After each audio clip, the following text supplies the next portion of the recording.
দীর্ঘদিন ধরে আন্দোলনকারী যারা চাকরি প্রার্থী আর কি। ২ বছর ধরে আমরা বসে আছি। কে ভাই বসে আছে? ১৫-২০ জন লোক বসে আছে চাকরি চায়। আর গভর্নমেন্টকে চাকরি দিতে বললেই তোমায় চাকরি দেবে। আমি তো ওদের গভর্নমেন্টের হয়ে দাঁড়াই না বলে। আমি তো বলতাম ভাই চাকরি দেব না। আমার প্রয়োজন মতো আমি দেব। যে সুপ্রিম কোর্টে কপিল সিবাল একবার বলেছিল। তুমি তো বলে দিয়েছে টাকাটা তুমি দিয়ে দিও। ২ কোটি করে চাকরি দেবে বলেছিল আমাদের প্রধানমন্ত্রী রাইট, বছরে। রাইট। তা ১৬ কোটি দিতে পেরেছে? সুপ্রিম কোর্টে আমি গিয়ে বলব যে ১৬ কোটি লোকের চাকরি দাও। এই মুহূর্তে নাকি অভিজিৎ গাঙ্গুলি জজ তিনি নাকি ত্রাতা হয়ে হাজির হয়েছেন হ্যাঁ। বিকাশ রঞ্জন ভট্টাচার্য। আসলে কি এর পেছনে অর্থ উপার্জনের একটা বিরাট বিরাট, বিরাট বিরাট দায়িত্ব। পথ খুঁজে নেওয়ার একটা আমি ব্যাপার রয়েছে? আমি বিকাশ খুব ভালো লয়ার। বিকাশ এইসব অর্ডার হচ্ছে তুমি একটু বলো, বলো মক্কেলের জন্য বলতে হয়। এখানে মার্ক্সবাদ নেই, মক্কেল। আমি বলেছি তো ওদের বড়, বড় কথা বলে একটু ইলেকশনে দাঁড়াও না হাইকোর্টে। আমি তো একা ইলেকশনে দাঁড়িয়ে প্রেসিডেন্ট হয়েছি, কোনো দলের সাহায্য ছাড়া। সিপিএম ভোটই করতে দিত না। আমার বাড়ির ভোট পড়ে গেছে। বিকাশ ভট্টাচার্য ছাপ্পা মেরে জিতেছে। কান্তি গাঙ্গুলির এগেইনস্টে একটা অভিযোগ ছিল। ওসি গঙ্গাধর ভট্টাচার্যকে উনি নাকি খুন করেছে। কান্তি গাঙ্গুলির অনেক দোষ আছে। বিজেপি বললাম তো একদম অশিক্ষিতের পার্টি। স্কলারশিপ সমস্ত ভারতবর্ষ বন্ধ করে দিয়েছে। জেএনইউ থেকে আরম্ভ করে সমস্ত জায়গায়। গরিব ছেলেরা আর পড়তে পারে না, বড় লোকের ছেলেরা করে। কেন এদের বেশিরভাগ লিডারই পড়াশোনা নেই। এখানে পশ্চিমবঙ্গে কিন্তু তৃণমূল খুব ভালো রেজাল্ট করবে। সিপিএম এর যে ইয়াং জেনারেশন, হুম, একটা দীর্ঘ সময় ধরে সিপিএম এর একটা সমালোচনা চলতো যে সাদা চুল, পাকা হুম। চুল, আলিমুদ্দিন মানি পাকা চুল, পক্ককেশ। এবার কিছু ইয়াং জেনারেশন এসেছে। তাদের মধ্যে কি আদৌ কোনো সম্ভাবনা দেখতে পাচ্ছেন? আমি ওই দেখো ভালো কথা বললে পড়াশোনা জানা করলে তার হুম, কোনো সম্ভাবনা নেই। আচ্ছা। ওদের জেএনইউর একটি ছাত্রী এসেছে কি নাম? দীপশিতা। কজন পোছে ভালো বলে। খুব রিজনেবল আমি শুনেছি বক্তব্য। কজন বলে। গালাগাল করলে লোক শুনবে। মমতা চোর আছে। সবাই জানে। এই বলে যাচ্ছে সব। হুম, আমি তো সবাই জানে বলে যদি বলি তোমায় ভাই রেড লাইট এরিয়ায় দেখা গেছে। সবাই জানে। তাহলে সবাই জানে হয়ে গেল। এই যে যুক্তির অভাব, হুম। যা পাচ্ছি বলে যাচ্ছি। এইটাই হয়ে গেছে অর্ডার অফ দি ডে এবং সাংবাদিকরা সেটা লাইক করে কারণ ভারত দেখবে। আরেকটা বিষয় আপনি যেরকম বলছিলেন ডিসেম্বরে সরকার পড়ার মতোই আরো একটা ঘটনা বারংবার মাথাচাড়া দিচ্ছে। সেটা হলো এই ২ বঙ্গ ভাগ অর্থাৎ উত্তরবঙ্গ হ্যাঁ। পৃথক রাজ্য হবে। আদৌ এর কোনো সম্ভাবনা রয়েছে? এই যে একটা এটা একমাত্র সেন্টার করতে পারে। এখানে যেমন বলল না একজন কোথায় বলল না এর আইনটা কি আছে সেটা যদি একটুখানি বলেন। মানে আর্টিকেল 2 অনুযায়ী কনস্টিটিউশনের বিধানসভায় পাস হওয়ার একটা ব্যাপার আছে তো না, নাকি? না, না কিচ্ছু আচ্ছা, না। আচ্ছা, স্টেটওয়ে ভেঙে দিতে পারে। আচ্ছা, স্টেটওয়ে ভেঙে দিতে আর্টিকেল 2 অফ দি কনস্টিটিউশন। আচ্ছা। পার্লামেন্ট ডিসাইড করে কোন স্টেট কিরম থাকবে। তো এখানে পার্লামেন্ট ভাঙলে ভাঙবে। না আপনার কি মনে হয় যে মানে এই উত্তরবঙ্গ দক্ষিণবঙ্গে ডিভাইড করার আমার আদৌ মনে আমার আদৌ মনে কোনো প্রয়োজন আছে? হবে না। করলে করবে, সেন্ট্রাল গভর্নমেন্ট করবে। আদারওয়াইজ কোনো সম্ভাবনা নেই।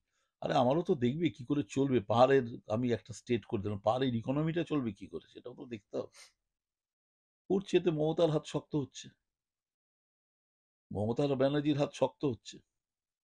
না এই সেন্ট্রাল গভর্নমেন্ট যেরকম ছোট রাজ্যের পক্ষে আমরা এর আগেও হুম। দেখেছি যে বিহার ভেঙে ঝাড়খণ্ড, আর আ সেটা বিশাল স্টেট ছিল। হ্যাঁ, তারপর কি বলে উত্তরপ্রদেশ ভেঙে উত্তরাঞ্চল হয়েছে। হুম। এবার মধ্যপ্রদেশ ভেঙে মধ্যপ্রদেশ ভেঙে ছত্তিশগড় হয়েছে। সেটা একটা দীর্ঘ ইতিহাস ঐতিহ্য রয়েছে আন্দোলনের। পরবর্তী সময়ে হুম, তেলেঙ্গানা হয়েছে। সবই ঠিক আছে। এবার দীর্ঘদিন ধরে দার্জিলিং এর একটা দাবি ছিল হুম, গোর্খাল্যান্ড, জিটিএ। কিন্তু তাই বলে হঠাৎ করে বা গ্রেটার কুচবিহার পিপলস অ্যাসোসিয়েশন তারও একটা হ্যাঁ, মুভমেন্ট হয়েছে। সেটাও বিরাট আকারে নয়। কিন্তু হঠাৎ করে এই উত্তরবঙ্গ, দক্ষিণবঙ্গ ভাগ এর আদৌ কোনো যৌক্তিকতা কি না, রয়েছে? না, না। কিন্তু এইরকম একটা হাওয়া তোলা হচ্ছে। এখানেও কি অরুণাবদা কোথাও মনে হয় না যে একটা দেখো রাজনৈতিক উদ্দেশ্য রয়েছে? রাজনৈতিক উদ্দেশ্য তো আছেই। কিছু ভোট পাওয়া যাবে।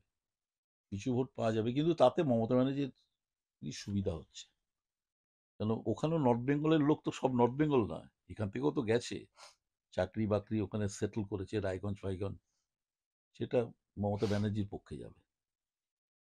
একটা কথা বলা হচ্ছে যে এই একটা বিরাট ম্যান্ডেট নিয়ে আসা সরকার গত হুম, বিধানসভায়।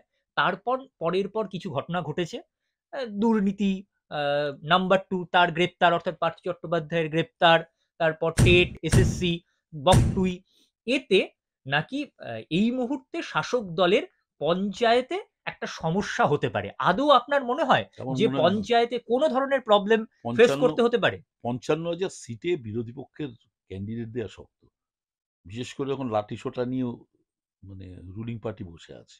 It's very difficult. মুখে বলা সহজ। এই সল্টলেকের নির্বাচন হলো। হার্ড রিয়ালিটি বলছি। আমি আমার বুথের বাইরে বসে আছি। লোকজন। হুম, আমি হুম, বসে আছি বলে পুলিশ এসেছে। কিন্তু ব্যাপার দাঁড়াচ্ছে 42টা আসনে একটা মাত্র তৃণমূল, এই কংগ্রেস জিতেছে। হুম। 41টাই জিতেছে তৃণমূল। সিপিএম ফিপিএম পায়নি। কি করে? এই যে যাদের এজেন্ট হিসেবে বসাচ্ছে তাদের 2000 2500 করে দিয়ে দিচ্ছে। চুপচাপ থাক, তারপরে মেরে গেল ছাপ। তো তুমি যাবে কোথায়? পয়সা দিয়ে, শোনো, আমার এখানে একজন সিপিএম এর ছেলে আছে, হুম, করে খুবই, বললো দাদা দুঃখের ব্যাপার হলো আমি আমার ভোটটা সিপিএম কে দিচ্ছি, কিন্তু হুম, আমার বাড়ির মেয়েরা 4 জন আছে, হুম। তারা সবাই তৃণমূলকে ভোট দিয়েছে, শিডিউল কেন কাস্ট। দিচ্ছে?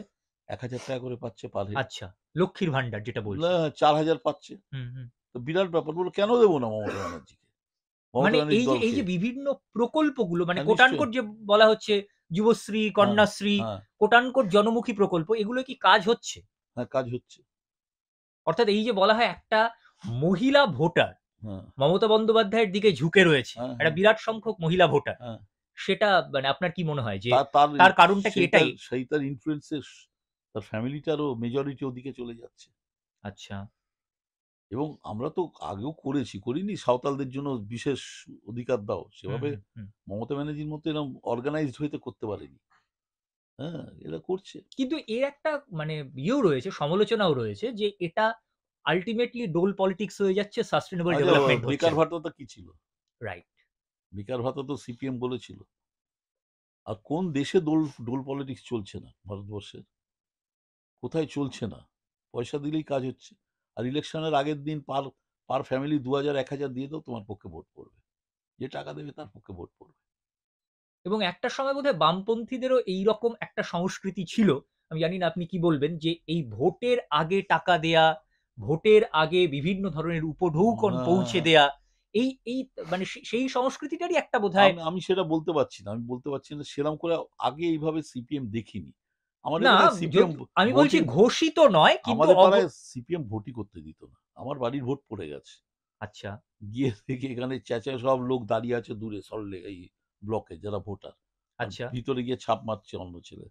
তো আমি চেঁচামেচি করাতে আমায় চিনতে পারেনি। তো প্রিসাইডিং অফিসার বলল বেরিয়ে যান। আমি তখন মারলাম ইয়েতে, বেঞ্চে ওই ইয়ে কাঠে ভেঙে গেল। আচ্ছা। তখন দৌড়ে এলো পান্ডে বলে একজন অ্যাডিশনাল এসপি ছিলেন। আমি বললাম, পান্ডে গেল, কি পান্ডে, আর কতদিন এভাবে চলবে? এটা কোন সময়ের কথা বলছেন? সিপিএম এর 2006 এর ২০০৬ ছয়ের ওই ওই পুরসভার সময়। হ্যাঁ, নির্বাচনে। তখন আমি তৃণমূল ছেড়ে দিয়েছি। হ্যাঁ, হ্যাঁ। হ্যাঁ? তো তৃণমূলের বিরুদ্ধেই বলছি এখানে। হুম, হুম, আমার হুম, বাড়ির হুম, বউয়ের ভোট পড়ে হুম, গেছে, মার হুম। ভোট পড়ে গেছে। এবং তারা ওই ওই যেটা প্যারালাল ভোট দিতে দেয় না, যেটা কি বলে, মানে একটা রেজিস্টার করা, যে মানে তোমার ভোটটা পড়ে গেছে, হুম, ফলস ভোট, তোমার হুম, হুম। ওটা কি একটা ভোট বলে সেটাকে, আচ্ছা, আচ্ছা। রেজিস্টার করা, হুম, যে হুম, আমি হুম, দিতে পারিনি। হুম, হুম। এটা করতে তো দেবে না। তখন পান্ডে এসে বলল ঠিক আছে। ততক্ষণ বাই দ্যাট টাইম যতই বাইরের ছেলে ছিল, হ্যাঁ, হ্যাঁ। আমি বুঝতে পারিনি। হঠাৎ বলছে এই স্যারকে ভোট দিতে দাও। আমি বললাম, সল্টলেকের লোক স্যার বলছে? ঘুরে দেখি কোনোটাই সল্টলেকের লোক না, সব পালিয়ে গেল আলটিমেটলি। আচ্ছা। সিপিএম তো এটা করেছে, ভয়ানকভাবে করেছে। আজকে বিকাশ ভট্টাচার্য যেবার এমএলএ, কাউন্সিল, মেয়র হলো, মেয়র সে হলো। হ্যাঁ, হ্যাঁ। ছাপ্পা মেরে জিতেছে। আবার আচ্ছা। ছাপ্পাতে হেরেও গেছে। ছাপ্পা মারতে পারেনি, হেরে গেছে। এদের কি করবে? অর্থাৎ মমতা বন্দ্যোপাধ্যায়ের দীর্ঘদিনের যে একটা অভিযোগ ছিল, সায়েন্টিফিক রিগিং ও করছে, ও করছে। মানে যখন এবং বুঝতে, বিভিন্ন নাম উঠে আসতো। আমার যেরকম মনে পড়ে যাচ্ছে নন্দরানী ডল, হ্যাঁ, হ্যাঁ? 1,63,000 না ভাগের অনিল ভোট। বোস। হ্যাঁ, তাদের যে এই মানে তাদের নিকটতম প্রতিদ্বন্দ্বীর থেকে যে ব্যবধান, সেই ব্যবধানটা ছিল আকাশ ছোঁয়া। হ্যাঁ, 1,63,000। আমি তো নন্দরানী দলকে বলেছিলাম যে আমাদের বুথের লোকেরাও আপনাকে ভোট দিয়ে দিল ছাপ পড়ে। এটা তো করেছে, এটা হয়ে গেছে, বাঙালির কি করা যাবে? এটা হয়েছে। আচ্ছা অরুণাবদা, আপনি তো দেখেছেন সেই সময় এই যে পরের পর ঘটনাগুলো মরিচঝাঁপি, তারপর আরো অনেক ঘটনা ঘটেছে, সাইবাড়ির মতো ঘটনা ঘটেছে, আনন্দমার্গীদের বিজন সেতুতে পুড়িয়ে মারা। এই ঘটনাগুলো তো আপনি সেই সময় একদম প্রত্যক্ষ করেছেন। হ্যাঁ। এইগুলো যদি একটুখানি মানে সেই না, না, অনেকটাই তুমি আজকে ভাবো অনেকটাই না, আজকে যদি, অতলে চলে গেছে। এগুলো আজকে, যদি একটুখানি এক্সপ্লেইন করেন। না, আজকে যদি ওই আনন্দমার্গীদের ঘটনা ঘটে তাহলে কি হবে? কি হবে? তবে দুঃখের ব্যাপার হলো আমি ওদের হয়ে একটা নিয়ে আমাকে করলো অ্যাজ আ লয়ার অনেকদিন বাদে, ওই কান্তি গাঙ্গুলি। আমার হ্যাঁ, সঙ্গে হ্যাঁ। খুব ভালো রিলেশন। কান্তি গাঙ্গুলি এলাকায় কাজ করে, এটা ঘটনা। যে যাই বল, রায়দিঘিতে। রায়দিঘি এবং ওখানে এসইউসির যে এমএলএ ছিল সে মারা গেল। এই দুজনের ভোট ডিভিশনে ওই মেয়েটি জেতে, দেবশ্রী দেবশ্রী জেতে, রিয়ালি কাজ করে। তো কান্তি তো গাঙ্গুলি, প্রতিবন্ধীদের নিয়েও কাজ করে। যাই হোক হ্যাঁ, সেটা পরে আমি এলাকায় বলছি। রায়দিঘিতে, হ্যাঁ। কান্তিবাবু বললেন আমায় একটু দেখুন, আমি বললাম, গেলাম কোর্টে। হুম, হুম। তখন লালা ছিল জজ, সে তখন কি বলে ওই মার্সিডিজ বেঞ্চ চলে এসেছে। ওই যে যাকে বলেছিল অমিতাভ লালা বাংলা ছেড়ে বাংলাদেশ পাড়া, লালা, হ্যাঁ সেই সে, লালা। হ্যাঁ। আচ্ছা, আচ্ছা। মামলা এক পিস করতো না, কোনোদিন করেনি।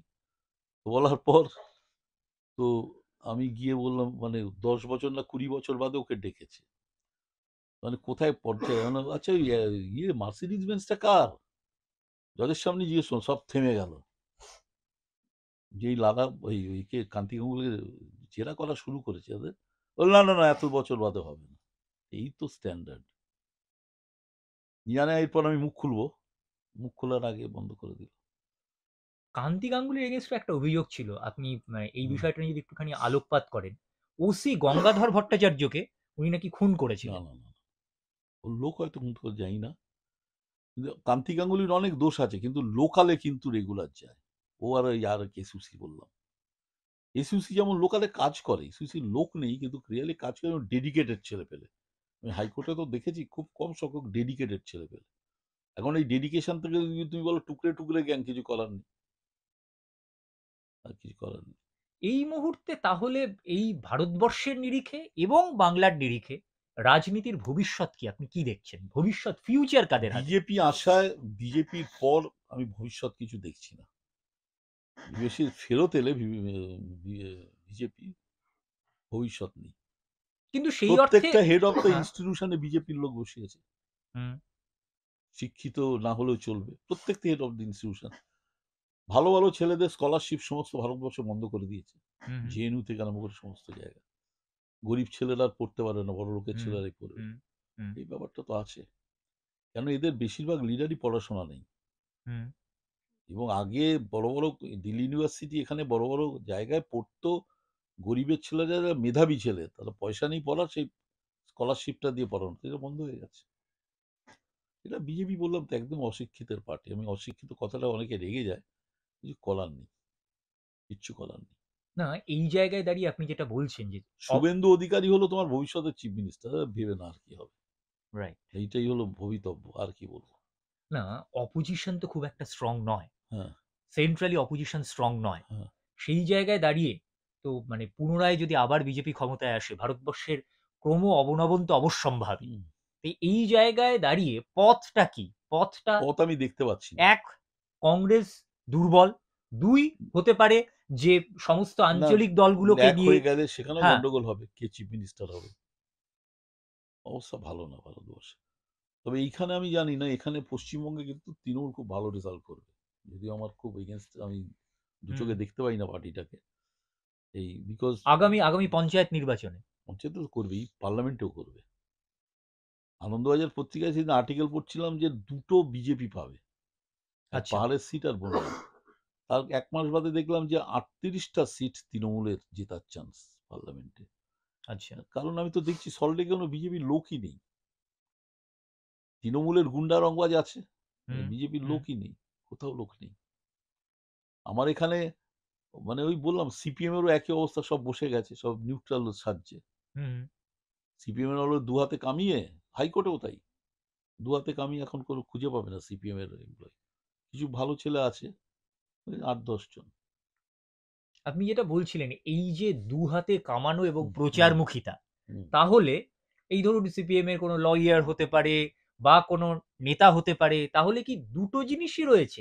এক হলো প্রচারমুখিতা এবং ফেসবুকে, টুইটারে থাকা, টুইটারে সক্রিয় থাকা, মাঠে নেই।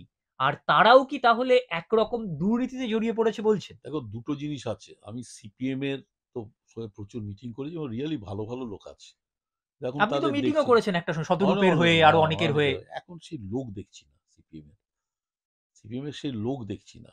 শতরূপ খুব লড়াই করা ছেলে, ভালো ছেলে। কিন্তু যে কবার দাঁড়িয়েছে, ৪ বার সে দাঁড়িয়েছে সম্ভবত, হারতেই পারে, ৪ তাতে বারই কি, হেরেছে। তাতে কি হলো, সে তো ওই আমাদের রবীন্দ্রনাথ ঠাকুরের ছিল, আহা কি নাম, আত্মীয়, আর সিপিআই করতো, সেও তো জীবনে জেতেনি। ওটা হারা যেতে একটা ব্যাপার না, যে কনস্টিটিউয়েন্সিটা দেখতে হবে। শতরূপ হেরেছে ওখানে মুসলিম ভোটটা সব তৃণমূলের দিকে গেছে। কসবা কসবা। জাভেদ খান হ্যাঁ, জিতেছে। হ্যাঁ, ভালো ছেলে, মানে ও রিজনেবল কথা বলে, হট করে উল্টো পাল্টা বলেন, এর হাত ভেঙে দেবো ওর হাত ভেঙে দেবো, তা নয়। রিজনেবল ছেলে, পড়াশোনা জানা ছেলে, রিজনেবল। কিন্তু সংসদীয় রাজনীতিতে তো জিততে হবে, মানে আলটিমেটলি যখন সিপিএম ভাগ হয়ে 67তে পার্টি ভাগ হলো, সিপিএম সিপিআই আলাদা হলো, সংসদীয় রাজনীতিতে পার্টিসিপেট করতে গেলে তো মানে জয়টা অবশ্য জিততে তো হবে, নইলে জিততে তো। তো সেটা নয়। ভূপেশ গুপ্তরা কজন ছিলেন সিপিআই এর? ইন্দ্রজিৎ গুপ্ত কজন ছিলেন? দু তিনটে গেছে, তাও রাজ্যসভায়। এগুলো আছে, কিন্তু যেটা হয়ে গেছে বললাম না, প্রথমত শিক্ষিত ভদ্রলোকরা একদম রাজনীতিতে অংশগ্রহণ করছে না, হুম, নেই। আমি তো সিপিএম এর লোকেদের দেখছি। হুম। আমাদের ধরো এই এলাকায় চারটে, এই ছোট জায়গায় চারটে ছেলে আছে কংগ্রেসের, কমিশনার অব্দি সব চেনে, যখন তখন বাস আটকে দিচ্ছে। যেখানে 33 জন সিপিএম এর লোক আছে, ইলেকশন হয়ে গেছে, কেউ দেখা দেয় না। ওই উল্টোডাঙায় হলে মিছিলে গেল যাতে লোকালে কেউ দেখতে না পারে। মানে লুকিয়ে চুরিয়ে যাতে হ্যাঁ, হ্যাঁ, হ্যাঁ, তৃণমূলের নজরে না পড়ে। না পড়ে। অর্থাৎ কংগ্রেস তৃণমূলের একটা ভয়ও আছে তাদের। ভয়ানক ভয়। তৃণমূল নেইও এখানে। সল্টলেকের তো বাইরে থেকে তৃণমূল এসে জেতায়, তো এখানে সেরকম পার্টিটা হয় না, কিন্তু এই ব্যাপার দাঁড়াচ্ছে। কিন্তু সিপিএম বললাম তো, এখনো ভদ্রলোক আছে, ভালো লোক আছে, কিন্তু এটাও ঘটনা, সুযোগ বুঝলে কে কি করবে ভাই বলা কঠিন। কিরকম বিষয়টা যদি একটু এক্সপ্লেন করেন। সুযোগ ধরো, হাইকোর্টে দেখছি একজন জজের ঘরে, হুম। বা এটা তো ভালো সুবিধা হচ্ছে, সব ওইখানে মামলা করা শুরু করলো। সেখানে রোজগার করছে একজন আর 3-4 জন জুনিয়র মিলে। তখনই বোঝা যায় যে টাকা এটা কি দিয়ে। আপনি বিকাশ রঞ্জনের কথা আমি বলছেন? বিকাশ দাস ইন্টার জুনিয়র গ্রুপটা হ্যাঁ, হ্যাঁ। বলছি, যে অর্থাৎ ধরা যাক সব্যসাচী, ফেরদৌস আমি এইরকম। কারো নামই বলছি না, আমি বলছি এরা জেনারেল কোনো নাম কেউ এমনি মামলা করে না ওই ঘরেই, এবং টোটালটাই 100 লোকের লাইন পড়ে গেল। যখনই 100-150 লোকের লাইন পড়ে, এর আগে আরেকজন সিপিএম এর ছিল লিডার, হুম। 100 লোকের লাইন পড়ে, তখন বোঝা যায় যে তোমার ভাই উকিল হিসেবে এটা দালাল হিসেবে তুমি যাচ্ছ। আমি কাউকে দোষ দিচ্ছি না, এটাই প্রফেশন, কাল কি হবে আমরা জানি না। হুম, হুম। হ্যাঁ, তো আমায় তো বলে আপনি কোর্টের বাইরে বসে থাকেন। হ্যাঁ, কোর্টের বাইরে তো বসি, মামলা না রাখলে ঢুকবো কেন? ঢুকবো কেন? 2-3টে মামলাতেই পাগল হয়ে যাই। আর এরা দিনে 20টা-15টা মামলা করে, মানে কিছুই করতে হয় না। তো এই জায়গাটায় সুযোগটা নেওয়া আছে, এই না, হচ্ছে। এই জায়গাটা অরুণাবদা, এই জায়গাটা আমরা একটু দর্শকদের কাছে আপনি একটু ক্লিয়ার করে দিন। এই যে বলা হচ্ছে যে এই মুহূর্তে নাকি অভিজিৎ গাঙ্গুলি জজ তিনি নাকি ত্রাতা হয়ে হাজির হ্যাঁ, হয়েছেন, এবং এই যে বিভিন্ন আইনজীবীদের প্রসঙ্গ আসছে, কখনো সেটা বিকাশ রঞ্জন ভট্টাচার্য হতে পারে, কখনো সেটা সব্যসাচী হতে পারে, কখনো সেটা শামীম হতে পারে। সব্যসাচী নেই, স্বামী এই যাই হোক এই এই যে এই যে নেই। তাদেরকে ত্রাতার ভূমিকায় দেখানো হচ্ছে। আসলে কি এর পেছনে অর্থ উপার্জনের একটা বিরাট বিরাট বিরাট বিরাট তন্ত্র। পথ খুঁজে নেওয়ার একটা আমি তো ব্যাপার রয়েছে? আমি এটা যদি তো একটু দর্শকদের ক্লিয়ার আমি করেন একটু অনুমোদন। বিকাশদাকে বলেছিলাম, বিকাশ খুব ভালো লয়ার, নো ডাউট। মানে বিকাশ এইসব অর্ডার হচ্ছে, তুমি একটু বলো জজকে যে ভাই আদার সাইডকে শুনে দিক, যেটা সুপ্রিম কোর্ট আলটিমেটলি, আমি যে পাবলিকলি বলতাম সেটাই বলে, এদের না শুনে চাকরি চলে গেল। বললো মক্কেলের জন্য বলতে হয়। সেখানে সিপিএম নেই, মক্কেল। সেখানে মার্ক্সবাদ নেই, মক্কেল। মক্কেল মানে রোজগার। তো এটা ছেড়ে দেয়, গা ছেড়ে দেয়, দিনে যদি 5 লাখ টাকা হয়ে যায় একটা ঘর থেকে, ঠিক আছে চলো। কিন্তু আমি বলছি because is a very good lawyer, very good lawyer, গা ছেড়ে দিয়েছে। আর আমি বলেছি তো ওদের বড় বড় কথা বলে একটু ইলেকশনে দাঁড়ানো হাইকোর্টে, আমি তো একা ইলেকশনে দাঁড়িয়ে প্রেসিডেন্ট হয়েছি কোনো দলের সাহায্য ছাড়া। না সেটা নয়, আরো একটা হ্যাঁ, প্রসঙ্গ, এই হ্যাঁ, যে টেটের ছাত্রছাত্রীদের, একদিকে টেটের আন্দোলন, আরেকদিকে চলছে এসএসসির মুভমেন্ট। হুম, মুভমেন্ট চলছে তো চলছেই, হুম। দীর্ঘদিন ধরে অবস্থান বিক্ষোভ, কোথাও হবে না, অনশন, হবে এটা না, চলছে। আলটিমেটলি ছেলেমেয়েগুলোর কি কোনো সুরাহা হবে? হচ্ছে না, আইনজীবী হিসেবে কি হচ্ছে বলবেন না, আপনি? হচ্ছে না। এটা হয়েছে, আলটিমেটলি তো এটা হচ্ছে না, তাহলে কি এটা একটা তুমি একটা বলো পারস্পরিক না, রাজনীতি আচ্ছা, চলছে? বিচারপতি বলছেন যে ওই দুজনকে যে সিবিআই করেছে ওরা ভালো করছে না, তুমি বলার কে? তুমি সিবিআই কে বলবে ওই লোকটাকে নিয়ে এসো, তাহলে ওকেই তো জজ করে দিল ভালো, তুমি কে? এগুলোকে হচ্ছে উদ্দেশ্য ভালো, যে দেখে নেব, হুম, হুম। কিন্তু পদ্ধতিগত থেকে বলছে, যার জন্য আমার সঙ্গে লেগে গেল জজ সাহেবের, এবং আলটিমেটলি তো আমি কোর্টে বলেছি, আমি বললাম, ভাই কন্টেম করে দেখুন না একটু, তারপর আমি কি করে নামাতে হয় আমি বলে দিচ্ছি। হ্যাঁ, কিন্তু যাই হোক, ও করেনি। চিফ জাস্টিসের ঘরে দিনের পর দিন পিল হচ্ছে, হুম, যেটা বললাম হুম, তোমায়, হুম, হুম। সেটা পিল লাই করে না, হয়ে যাচ্ছে। অনুব্রত মণ্ডল এই মিউনিসিপ্যালিটিতে থাকে, ওই মিউনিসিপ্যালিটিতে চুরি হচ্ছে। তো আমি গেলাম একদিন, আমি বললাম, এটা কি হচ্ছে মামলা? পাবলিক ইন্টারেস্টে গেলেন, একদল এসে বলছে আমরা পাচ্ছি না, মানে কাজ পাচ্ছি না, মানে ব্যবসায়ীরা। আমি বললাম, এটা পিল হয়ে গেল। যাই হোক, কিছুক্ষণ শোনার পর চিফ জাস্টিস ক্যান্সেল করলেন। তুমি শুনবে কেন? মেরিটে হারিয়েছে ওদের। সে বলেই যাচ্ছে বন্ধুগণ আর কি। এইটা সর্বক্ষেত্রে স্ট্যান্ডার্ডটা পড়ে গেছে, সর্বক্ষেত্রে। না, অর্থাৎ একটা জিনিস আমি আমার দর্শকদের ক্লিয়ার করতে চাই, এই যে দীর্ঘদিন ধরে আন্দোলনকারী যারা চাকরি প্রার্থী আর কি, 2 আলটিমেটলি বছরে চাকরি পাওনি এখনো মুশকিল। আর আলটিমেটলি তাদের নিয়ে সবাই তার মানে রাজনীতি করছে। করছে, তাই তো আমি তো প্রথম যখন এখানে তাদের চাকরির কোনো কি আশা আদৌ টেট রয়েছে টেট অরুণাবদা? টেটের এখানে বসেছিল, তো আমি কি বলেছিলাম? আমায় তো গালাগাল করলো। তো এখন টেট বসে আছে। 2 বছর ধরে আমরা বসে আছি। কে ভাই বসে আছে? 15-20 জন লোক বসে আছে, চাকরি চাই। আর গভর্নমেন্টকে চাকরি দিতে বললেই তোমায় চাকরি দেবে। আমি তো ওদের গভর্নমেন্টের হয়ে দাঁড়াই না বলে। আমি তো বলতাম, ভাই চাকরি দেবো না। দেবো না। আমার প্রয়োজন মতো আমি দেবো। যে সুপ্রিম কোর্টে কপিল সিবাল একবার বলেছিল। তুমি তো বলে দিয়েছে, টাকাটা তুমি দিয়ে দিও। সিলেক্ট না, লিস্ট, কিন্তু অরুণাবদা বেকারত্ব তো আছে। সেটা পরের কথা। আমি বলছি আইনের কথা বলছি। তো বেকারত্ব তো 2 কোটি করে চাকরি দেবে বলেছিল আমাদের প্রধানমন্ত্রী রাইট, বছরে। রাইট। তা 16 কোটি দিতে পেরেছে? সুপ্রিম কোর্টে আমি গিয়ে বলবো যে 16 কোটি লোকের চাকরি দাও? এটা পলিটিক্যালি বলা যে বেকারত্ব আছে, নিশ্চয়ই আছে। তাতে ইন্ডাস্ট্রি তৈরি করতে হবে। এবং সরকার কিন্তু চাকরি দেয় না বেশি। সরকারের 10টা চাকরি হলে 90টা হলো প্রাইভেট সেক্টরের প্রাইভেট সেক্টর। চাকরি। যেটা কাকে বলবে তুমি? সরকারি লোক কটা চাকরি করে? বসে আছে পলিটিক্যালি, সুযোগ সুবিধা নিচ্ছি। গিয়ে একটু বক্তব্য রেখে এলাম। ওদের দৌলতে একটু টেলিভিশনে ফটোটা তো উঠলো। এই জায়গাটা এসে গেছে।